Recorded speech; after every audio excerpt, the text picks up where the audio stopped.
Hi everyone. So this lecture is going to be on Thomson 11.2. You might notice that there isn't an 11.1, but what I'm going to do is going to just give you a quick overview of the weak interaction where Thomson also does a one paragraph thing. So I will give you a little bit more information about that in that way, and then this will be merged with 11.2 where we actually talk about parity.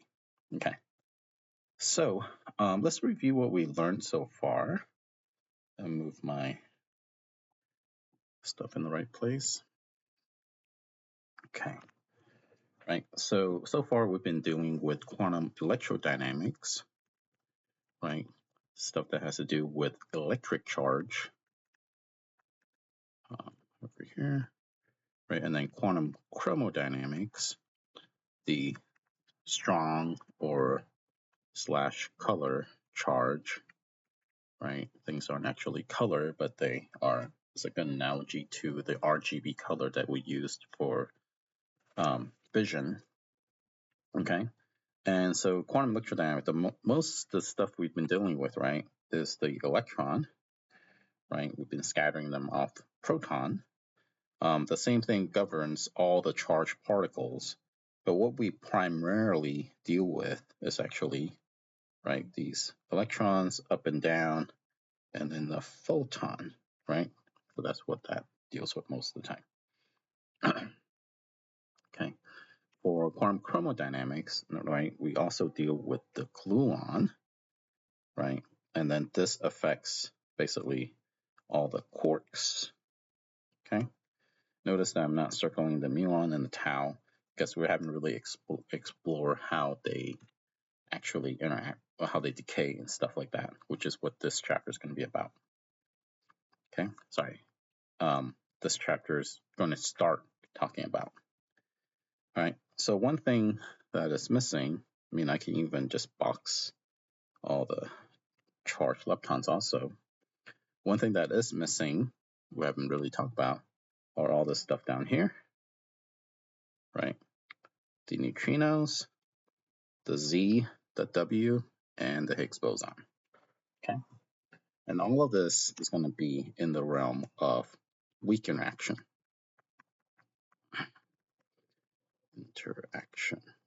Okay.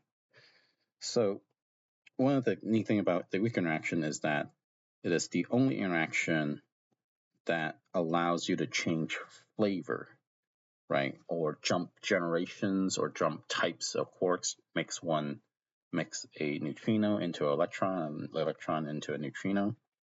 For example, right? So if you had a muon, okay, and it decays because it is more massive than the electron, right? That happens through a weak interaction.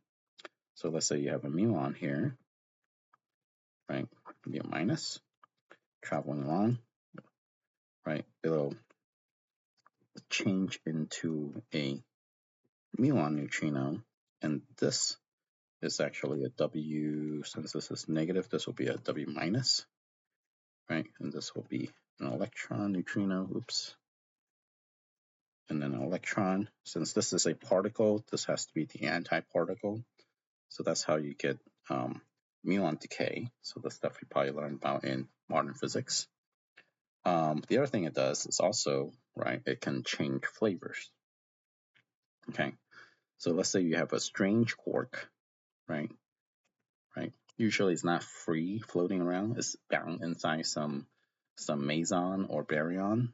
But, right, we're just looking at the strange quark decay, right? This will decay into, so the strange has a charge of negative 1/3, right? Q equals negative 1/3. Okay, what it decays into, it's going to jump from strange to up. Okay, the charge of an up quark is positive 2/3.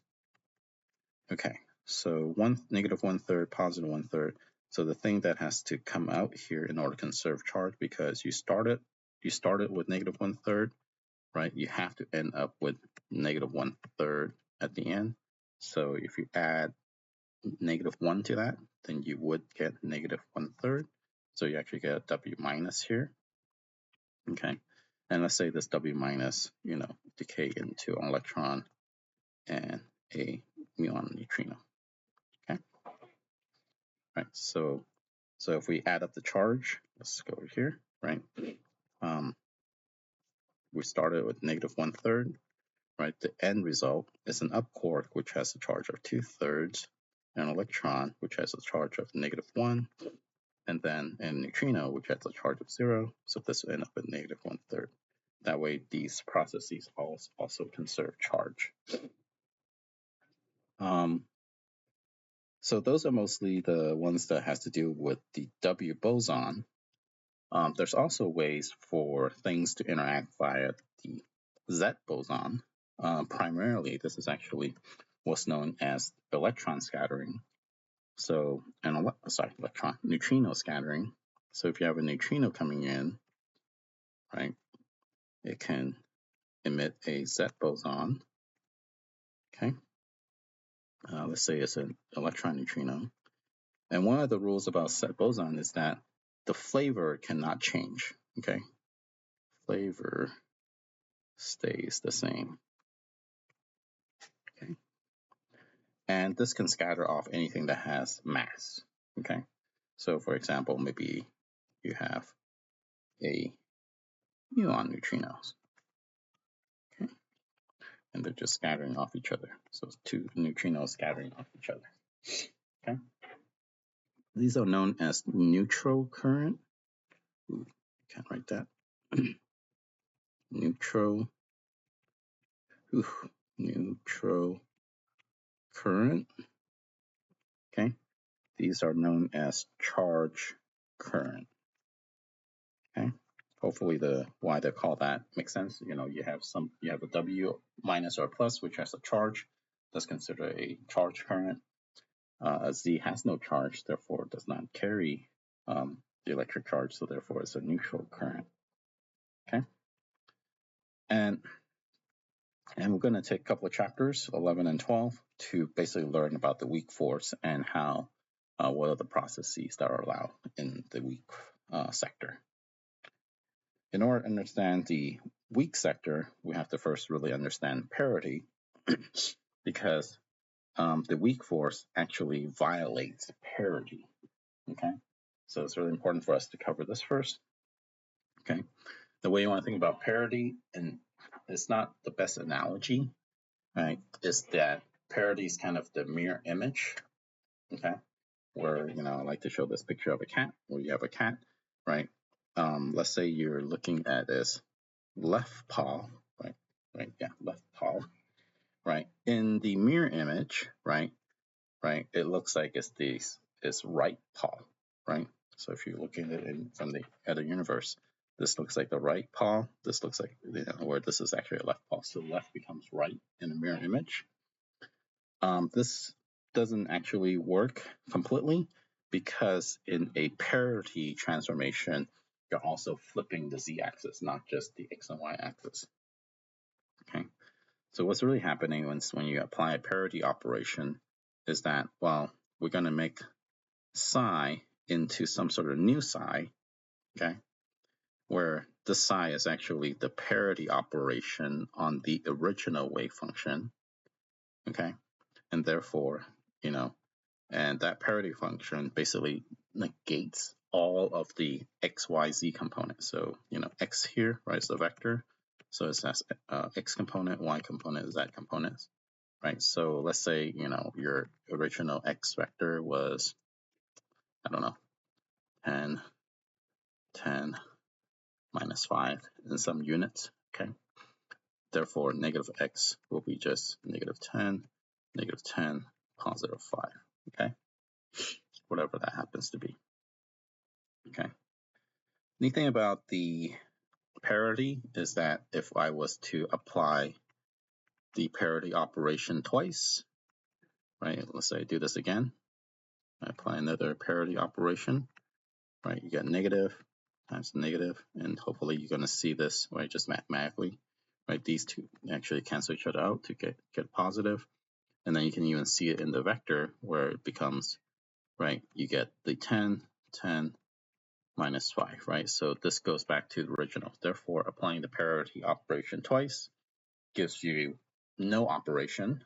So therefore, right, applying this twice is the same thing as negating the parity that you already did. So you get back the original, right? So this is the original, you get the original, okay? So therefore, the parity operation is actually what's known as unitary, okay? Where P dagger P is actually the identity matrix if, right, P dagger is actually in fact the same thing as P, okay? So therefore, right, so there's these two conditions that's on parity. It has to be Hermitian, okay, meaning is complex transpose is itself, and therefore is also unitary. Okay, so all these technical math terms, but these are conditions for the parity operator. Okay, so now what we can do is actually, right, define the parity operation not just by saying, oh, we're just negating the exact, the spatial pieces, but we can do this in general because, right, there are things that are non-spatially dependent, such as whether or not a particle is something is a particle versus an antiparticle, right? What is the intrinsic spin of something? Okay, so this is done through this thing called the gamma zero matrix that we're all have a little familiarity with, right? So the parity operation in matrix form is just the gamma zero, where you have the ones on the top half and then the negative ones on the bottom one half, okay, of the 4x4 matrices that deal with spinors. Okay, so so one thing that you would notice is that if I was to do this operations with, some particle stuff here, right, which usually deals with the top half of the spinor vectors, and then the antiparticles are the bottom one half, right? These are the particle ones. There's two of them, right? Particle one, particle. Yeah, I don't want to use P because that's usually momentum, right? So these are the particles, right? And then the bottom half are the antiparticles, right? Okay. So what happened is that, right, when you apply the parity operations to any particle, meaning the electron, a electron neutrino, regular quark, right, you end up with a parity of +1, okay? But when you apply parity to the antiparticles, meaning the positron, the antineutrinos, the antiquark, right, you will end up with a parity of -1. And then if you go into quantum field theory, you're going to find that the parity of the gauge boson, meaning the photon, the gluon, the W, the Z, those are all going to have a parity of -1, which we're not going to try to prove here because it's way beyond what we need for this class. Okay, so given that, okay, now let's think about, how parity is actually conserved in both quantum electrodynamics and quantum chromodynamics. And all the stuff we've been doing so far is always going to be conserved. Okay, so we're going to think about this in maybe like a quark, an electron scattering off a quark, right? So a quark has electric charge, therefore it does participate in the electromagnetic interaction. Okay, so the matrix elements of this, right, is some complicated thing, but then it has to do with the charges divided by the momentum transfer, which is the momentum of the photon here, right? And then it has to do with these current, which is, this is the current for the electron, this one is for the quark, right? And remember, this dot product is actually a G mu nu, right, to change the up and down of the Lorentz indices, okay? Okay, so the electron current is defined by, well, you have an electron coming in, so that's a U bar. Sorry, the electron coming out, that's a U bar. And then you have this vertex, right, gamma mu. And then you have the electron itself coming into the vertex, therefore it's just U. And then we mark these with P1, P2, P3, P1, and then similarly, right, the core current can be written as just U bar gamma, different Lorentz index, this time gamma nu, U of P2. All right, so let's see what happens when we apply parity to this, okay? When we apply parity to this, right, basically in operation, right, the parity operator is just the gamma zero operator, okay? Right, so basically when we apply parity to this little piece here, let's even write it out, right? This little piece here becomes gamma zero U of P1, okay? So that's one factor, okay? When we apply parity to the adjoint, okay? Remember the adjoint is the U dagger, right? It's the transpose complex conjugate times gamma zero. This adjoint thing is just a shorthand to write something, right? When we apply parity to this, right, the parity, right, goes into this U part. So therefore you have the parity applied to this U spinner, okay, with a parentheses dagger. This gamma zero still remains outside, okay. Well, once again, when we do this, right, we can just copy this down, but then change P1 to P3, okay. So what happened is that then you pick up an extra gamma zero here, okay. When you pick up this extra gamma zero, right, gamma zero squared, actually, we're not going to square it, because what we're going to do is we're going to write it back as an adjoint, right? You pick up an extra gamma zero, but then U dagger gamma zero is actually gamma adjoint, right? And therefore, right, when you apply parity to this, you end up with U bar gamma zero. So the stuff over here, right, basically becomes U bar P3 gamma zero. Okay. Note that they are in different orders, right? And what we're going to do is going to see that how they can actually get joined together. All right. So for the electron current, if we write all this out, when we apply parity to this, right, you get the same thing, but then with just these gamma zeros, right? In addition, well, as the extra multiplicative factors compared to the original, right? So, okay, so since these are matrices, the orders are very important, so you can't just switch them around. For the timeline component, meaning mu equal to 0, right? If you set mu equal to 0, right, you get 3 gamma zeros, okay? Of course, this is since gamma 0 squared is actually 1, right? Therefore, right, the 2 of the gamma 0 actually just disappears as a identity, and therefore you end up with the original current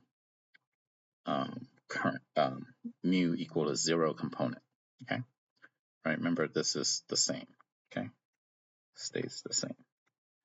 And this is kind of hopefully what you expect, right? Because when we do parity, right, we're changing the spatial part, but leaving the time part alone, okay? For the space-like component, okay, hopefully we're going to pick up a negative sign. We'll see how that happens, okay?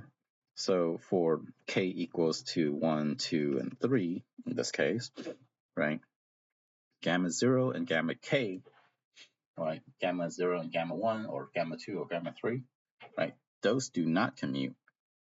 They anti-commute with each other, okay? So when you switch the order here, you end up with an extra -1 sign, okay? Okay, remember the anti-commutation relation is that if you have some matrix A times B, oops, it's actually written with this curly brace, right? B times A, right? That's equal to 0. And that instead of commutation, let's just make sure everyone knows what I'm talking about, right? That means A times B minus B times A equal to 0, and therefore AB equals to BA, okay? In this case, it's different, right? AB plus BA equal to 0, and therefore it shows that AB equals to negative BA. Okay, so when you switch the order, you pick up a negative sign when you do an anti-commutation. And all these gamma 0 matrices anti-commute with each other unless they're just the Lorentz index are the same. Okay, and that's where this extra -1 sign comes from. Okay, so once you did this commutation, we pull the same trick. This becomes the identity, right? So this is actually the original, right? But then you have an extra -1 sign. Okay, so hopefully this makes sense, right? Where you apply parity to some electron current, the time part stays the same, and then the spatial part flips with a -1 sign. Okay. The same thing happens to the quarks. You can, maybe I'll do that as like a little homework problem. Okay. But, right, when you're computing the matrix element, it's actually the product between both the electron and the quark current that gives you the matrix element. So when you multiply both of these together, right, and if you separate out the time-like part and then the space-like part, right, what you end up with, right, well, the time-like part didn't change, so it's the same thing. Okay, the space-like part, remember you have this -1 sign because of the space-time metrics, right, G mu nu. But both the electron and the quark, they both pick up an extra -1 sign from parity. Okay, these two negative signs cancel each other out. So what happened is that under parity, the current doesn't change. Okay, so therefore, right, the Lorentz invariant matrix element does not change under parity if we're dealing with quantum electrodynamics. Okay, and apart from the color factors, okay, parity also does not change quantum chromodynamics, the stuff we learned in the previous chapter. Okay, and this is very useful, and it allows us to figure out, you know, how does something have positive parity and negative parity, what we can use for that to happen. So we can use parity as a conservation quantity, a conserved quantity. So if something started off with a parity of negative, at the end result also has to have a parity of negative if only the electrodynamic and chromodynamic interaction can occur.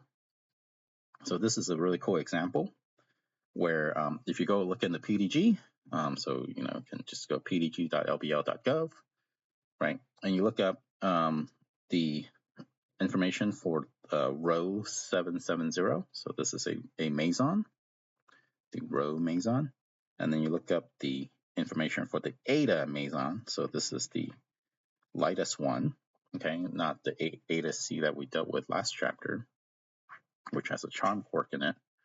Okay, so the row is basically, I think it's usually a superposition of up quarks and down quarks.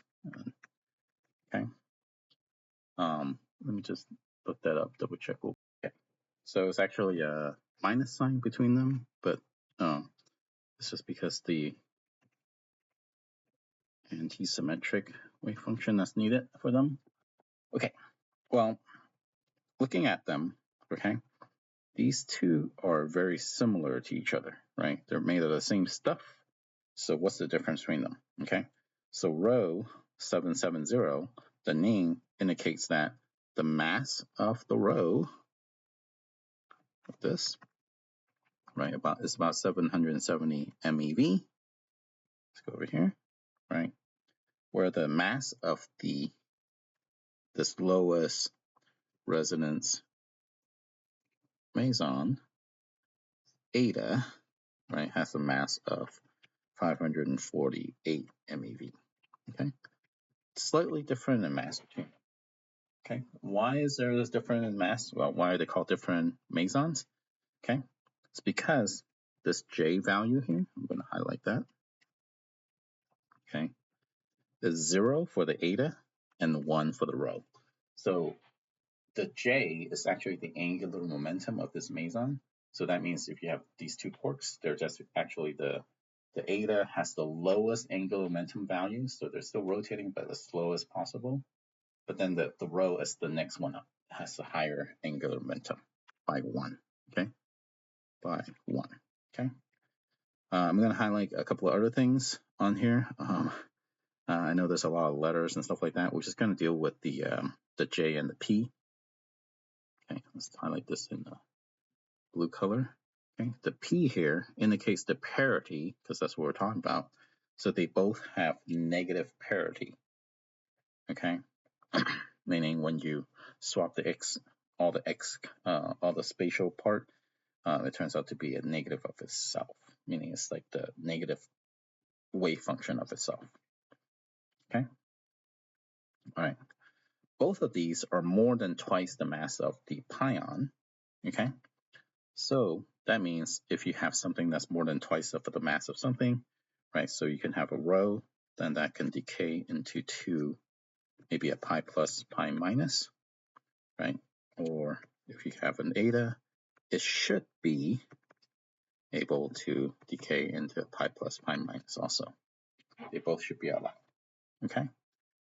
Because the mass of a pion, I think, mass of a pion is about 110 MeV, right? So as long as you're above this 220, right, twice the mass of these pions, you should be able to make these pions. Is it 220? Is it 110? Sorry, the mass of the pion is 140, not 110. Sorry about that. Just additional thing here. So as long as you're above 280, you should be good, right? Which both of these are. So let's keep looking in the PDG and see how they decay. Okay. So if you look at the rho, right, the decay mode for pi 0, right? So this is pi plus, this is pi 0. Sorry, the rho plus and rho 0. So let's not look at the charge version. Okay. They decay into pi plus, pi minus, almost 100% of the time. Okay. There's some rare decays, like, where it's with an extra photon and stuff like that. This one where it decays into a pi 0, and then a photon. But these are rare decays, okay? All of it basically decays into 1 pi plus, 1 pi minus, okay? For the eta, right, if you look at the decay mode, it's a much shorter list. It says neutral modes. Ooh, what the heck does that mean? Okay, so these neutral modes are actually not pi plus, pi minuses. In fact, the only one that's substantial, which is like about 32%, 32.5% of the time, is actually it decays into 3 pi zeros. Okay, the other mode is also decaying into 2 gammas. Okay, so notice that it does not decay. Somehow the eta cannot decay into a pi plus, pi minus. It's like, wait, what's going on here? Right? Why is that? Okay, this is where the parity mathematics comes in. Okay, so I'm gonna just highlight the parity information from the PDG once again. The rho, the eta, and the pi's. Right? They all have negative parity. Okay, the only difference between the rho and the eta is that it has some additional angular momentum. Okay, angular momentum is actually known as has a negative parity to it. Okay, in fact, if you want to calculate the parity of something that has some angular momentum, right, it's -1 to the L power, where this is the angular momentum. So I know we're switching between J and L. Remember, J is actually just L plus S, right? It's the angular momentum, the physical angular momentum plus the spin. Okay, and we're only picking out the physical part. We're not thinking about the spin at all. Okay, so in the rho 0 case, right, L will be equal to 1. In the eta case, L will be equal to 0. Okay, so therefore, right, -1 to the 0 is 1 in this case. -1 to 1 is, of course, -1. Okay, so this is going to make a big difference because, right, one idea is that whatever parity is existing in the beginning, it has to be conserved if we're only dealing with QED and QCD.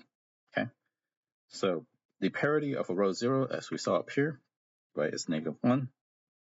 Okay, and a pi plus pi minus, they both have -1 parity. Okay, and since the angular momentum of the row 770, right, is positive, -1, therefore it picks up a -1 sign here. These two just multiply to each other. So therefore, right, for the process for row 0 to decay to pi plus pi minus, parity is conserved because, right, you end up with you started with -1 parity, you end up with -1 parity. For the eta, same thing here, right, all these negative signs, right, but, right, the angular momentum for the eta is 0, and therefore, right, you end up with 1 here. Anything to the power 0 is 1. Okay, therefore, right, you end up with positive here. You get -1 is not equal to +1. Therefore, this process is actually not allowed. And this is the reason why the eta never decays into a pi plus pi minus. Okay, right. And this is sort of an interesting thing. It's like, whoa, now you have this new conserved quantity that you didn't have before, specifically for quantum electrodynamic and thermodynamics. Okay. In fact, this is so important. We're going to, make some new quantities based on this. Okay. Maybe not new, but like we're going to make formalize some quantities that, maybe you don't think about it this way beforehand, which are these things called scalars, vectors, axial vectors, and pseudoscalars. Okay. Hopefully, you guys are going to be familiar with scalars and vectors, but we're going to talk about this in the sense of parity instead of what you're used to in general physics. For example, time, temperature, these stuff has no directions, right? So therefore, right, it's a scalar, okay? Because, right, if I am living in a mirror universe, let's say it's 75 degrees in here, it's still going to be 75 degrees in here, okay? So therefore, any scalar will have positive parity, okay? The rank here, right, is basically the rank of the tensor. If you want to go more formal into this, there's rank 0, rank 1, rank 2, and so on. Tensor basically just describes how many dimensions there are in these tensors. But the thing we want to think about is that, okay, if I do a parity transformation to my temperature, I get the same temperature. I don't change temperature. Same thing with time, right? Right? Time still moves forward in my mirror universe, right? The thing that changes are vectors, right? If I have a vector going to the top right, right, whatever this v is, right? If I do a parity transformation on this, right, I'm going to go in the opposite direction, right? Hopefully that makes sense, right? Therefore, for vectors, you're going to have negative parity, okay? Examples of this is momentum, of course, okay? Position, momentum, those are all going to be vector quantities, and therefore they have a negative parity, okay? And well, so those are the ones we're familiar with, okay? And now let's talk about the ones we're not as familiar with. You see these things called axial vector, okay? The example the book gives is angular momentum. Remember, angular momentum, going back to general physics, right? How come I can't draw this out, right? It's a vector, right? And it's actually defined by R cross P, right? It's a product of two vectors, right? Since R is a vector, it has a negative parity. Momentum is a vector, therefore has negative parity. Therefore, angular momentum actually has positive parity, right? So when you change both the direction, the position, and the angular momentum, they basically multiply each other out, so you get the same thing back. So These are known as axial vectors, okay? And they have a positive parity, okay? So whenever you do the multiplication of two vectors, right? Since one single vector has negative parity, the other one has negative parity. When you multiply them together, you get positive parity between them, okay? The next thing we're going to do is pseudoscalars, okay? You would think that, what the heck is a pseudoscalar? So scalar is a scalar, it's a number, right? How would we have pseudoscalar? For example, helicity, the thing we define, is actually a pseudoscalar, okay? Why is that?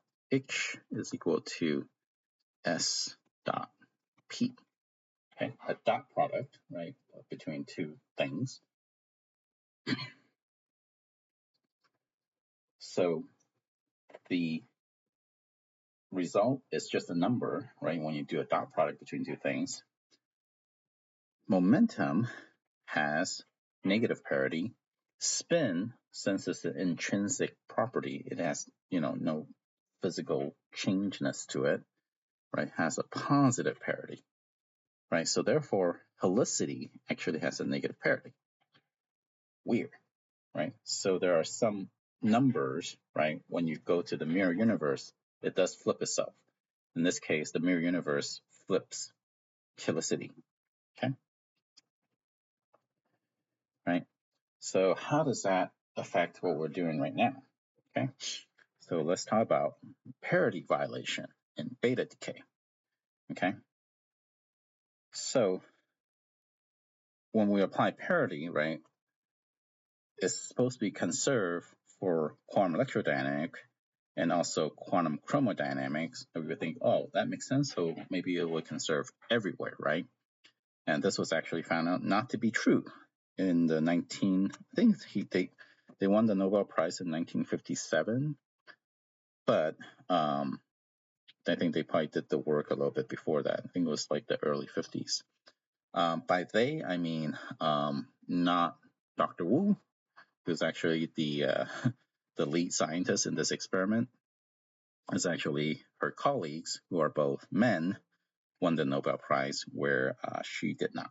Okay, and you guys can read up a little history about what's going on there. I think you guys can guess what's going on.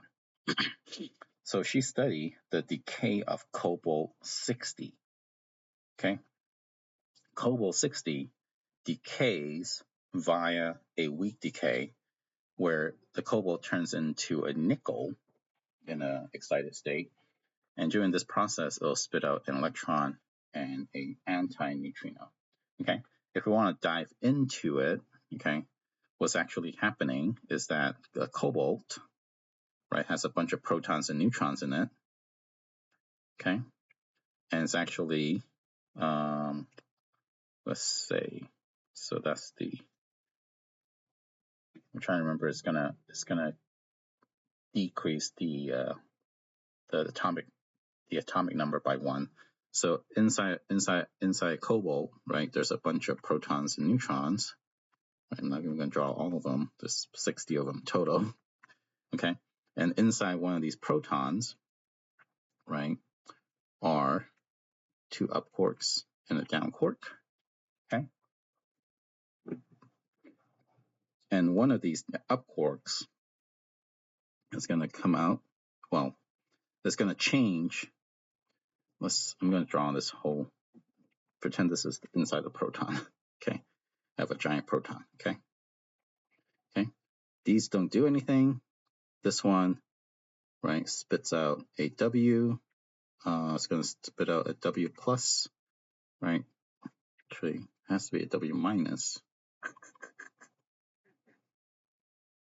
What did I do wrong? Is it converting one of the neutrons into a proton? Because it has to be a W minus. Let me see. Yeah, spits out W minus, right? Let's see.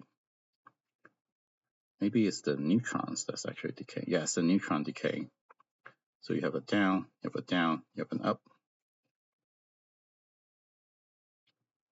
Yeah, it's a neutron decaying into a proton. Sorry about that.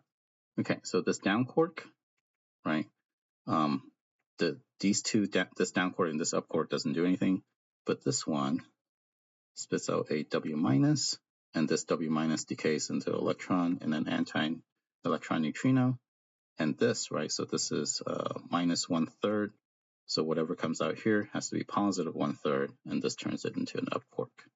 Okay, so basically a neutron becomes a proton plus an electron and an anti-electron neutrino. Okay, and that basically turns the cobalt into a nickel.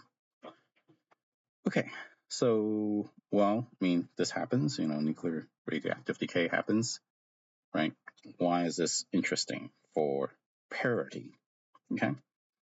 What she did is that she put this cobalt, basically it's a little gas, they vaporize it into gas. They put it into a magnetic field where initially you have some magnetic field going straight up, and therefore, right, since the cobalt nucleus is a composite particle, right, it's going to get affected by the magnetic field. And in fact, the